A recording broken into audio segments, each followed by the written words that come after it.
every damn where. All across this country, all across the league, they stood up to defend their city and defend their team, except in the city that deserved it the most. Except the team that's most recognizable and deserved it the most. What do you do when all you have don't understand what they have? When I got here, I understood the men before me. They built the Dallas Cowboys. They made this America's team. They put a championship on the table before I got here. My job while I was here is to match what they have done because they built it. They handed it to me. Put my damn championship on the table. That's all we ask.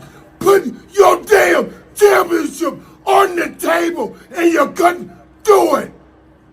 All their asses gotta go. Well, damn. Michael Irvin, tell us how you really feel. Now, I cannot wait to see him expand upon his thoughts as far as what he meant by everybody get their asses up out of here, because I get it. I 100% get it. Trust me, I feel the same exact way. Everybody has to be looked at. Everyone's position has to be looked at. Why is what's happening? Why is it that no matter if it's Dak Prescott or Tony Romo, the Cowboys find some boneheaded ass way to embarrass themselves on national television and subsequently embarrassing their fan base? Like the playmaker said, man, no fan base more than the Cowboys fan base has been tormented in the National Football League than anyone else. I think we all can agree on that. I'm not going to use any other word. I'm not going to say treated unfairly or anything else, because I know other fan bases might have some claim to fame as far as some famous moments in which they felt like they were treated unfairly. But damn, as far as tormented, as far as fan bases being picked and prodded and poked at by opposing teams, rivals, teams that have nothing to do with your team, they're in a whole different conference, TV shows, national media, local media, hell, media in Alaska, media in India, it doesn't matter. The Cowboys fan base is the most tormented fan base in all of America. Michael Irvin is going to be one of the most tormented figures in public, online, on TV. His life is affected by this as well. Hell, I'm feeling it. Bro, I couldn't even go and read the comments on the video last night because I knew what they all were going to consist of. Dak Prescott has to go. Dak suck. Whack Prescott. All this other stuff. And you know what? It's perfectly fine for y'all to feel exactly how y'all feel right now about anything happening, because the point is, we don't have enough information to know what happened with this team. Why did they look the way that they look? It couldn't possibly be the fault of every single player on that freaking squad, but the fact is every single player on that squad, outside of maybe Jake Ferguson, every player on that squad last night was putrid. Micah Parsons generated one pressure. In all of his pass rushes, he generated one pressure.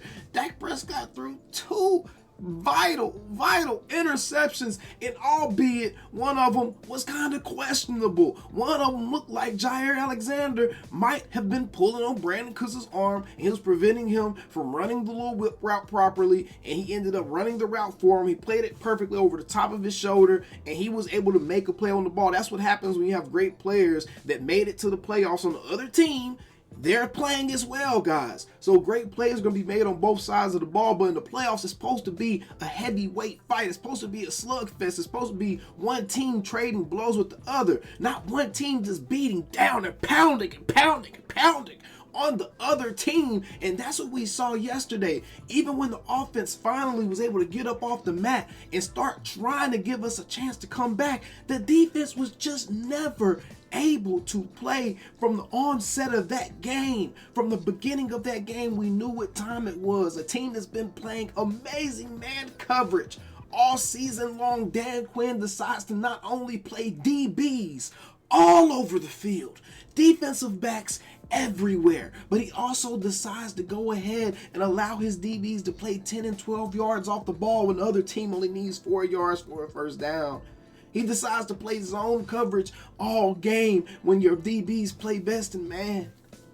You don't make any adjustments and you allow a team to put up 48 points on you in the playoffs. So everybody has blame to take in this. So I get it. I know why playmakers say everybody gotta go. I get it. But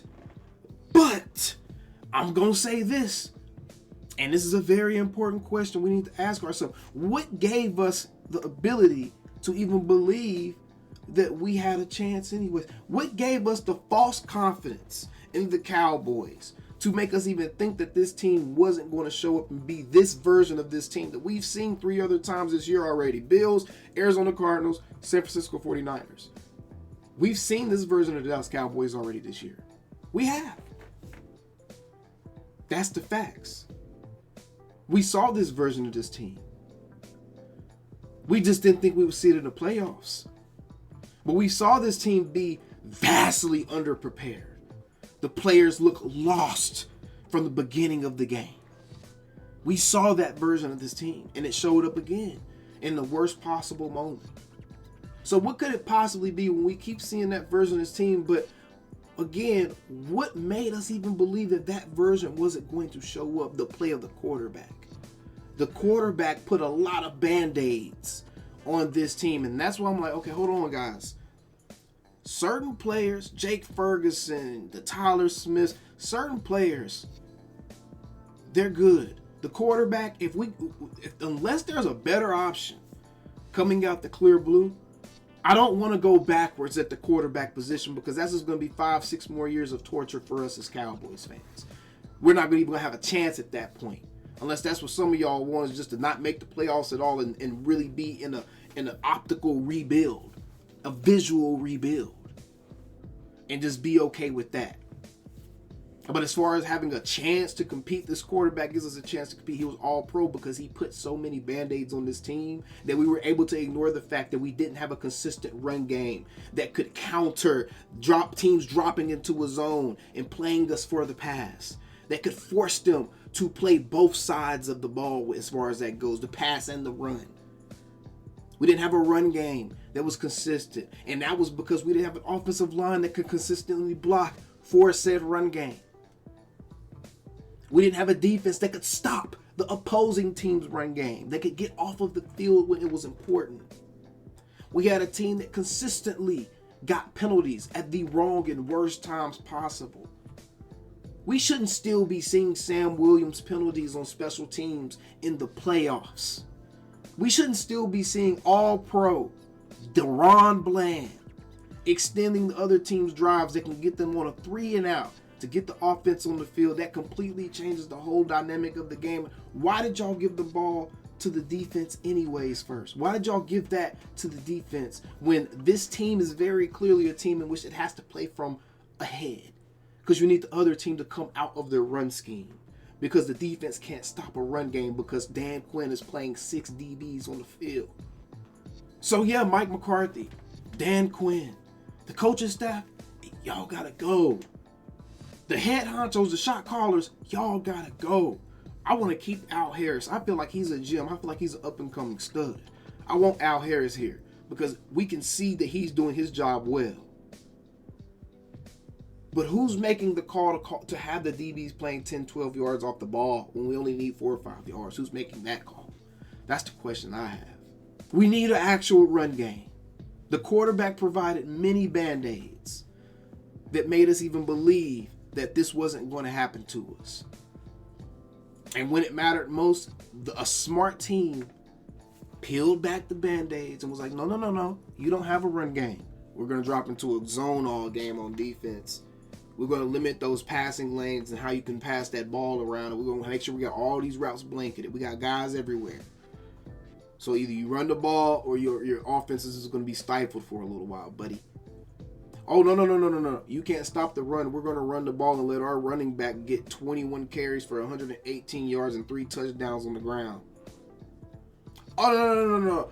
We're just going to go ahead and you're going to drop into a zone, and you haven't done that all season. We're going to go ahead and just run our guys into the open parts of the zone and just have wide open passes all game long, even though the other team isn't doing that What's happening? What happened? What happened? That's the question everyone's asking. That's the question Michael Irvin's asking, and I don't blame him, bro. What happened? What happened? What happened? Again, the quarterback is the reason why we even believe that this wasn't going to be a problem in the first place. Because had he not had an all-pro season, we would have damn sure known what this team was way before this point.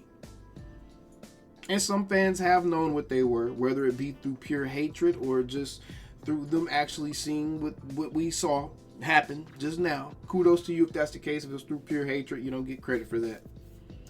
But the fact is, this was an embarrassing disappointment on an all-time level. And everyone involved should be embarrassed, from the quarterback to Micah Parsons to everyone involved, CeeDee Lamb, and I don't know what's going on with the communication. Anytime that you have a situation where a team consistently looks unprepared to play in big moments, that's coaching. Like the entire team. It's not like the defense played amazing and the running backs did their jobs and the receivers were catching everything, getting a ton of yak, and Dak was just making crazy mistakes. So, okay, we all blame the quarterback. No. The whole team looked like they were just out of sorts. Anytime that consistently happens in the biggest moments, that is 100% indicative of coaching. It's time to stop bringing coaches in here that allow for silliness to happen on this team, within this organization. It's time to stop having buddy coaches like the Mike McCarthy's and the Jason Garrett's of the world. You need a coach that's going to go in there and talk to that locker room like Jimmy Johnson did on that halftime speech that he gave the Cowboys on live television. You need a coach that's going to go in there and be fucking honest with people and tell them, hey man, you need to get your crap together. What are you doing? We're going to be honest about what we see, and we got other videos coming for that. Trust me, we're going to have plenty of time to dissect what each and every player was doing, what they were responsible for on individual videos. So if you want to see that, and you want to see me really give my harsh criticisms, my blatant honest criticisms about these players as we really dissect what happened in that game, then be sure to subscribe, because it's damn sure coming.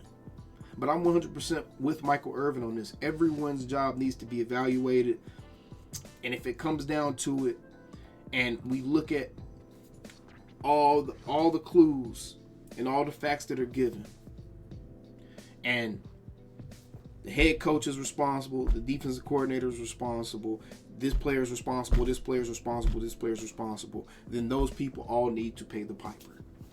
And it's as simple as that. Either way, y'all know how we have to end these videos now, because we proved the entire world correct in the playoffs. It ain't how about them Cowboys, but damn it, we still them same old Cowboys. Calling me, texting me, paging me, asking me, am I still them boys? Y'all usually check on me. Listen.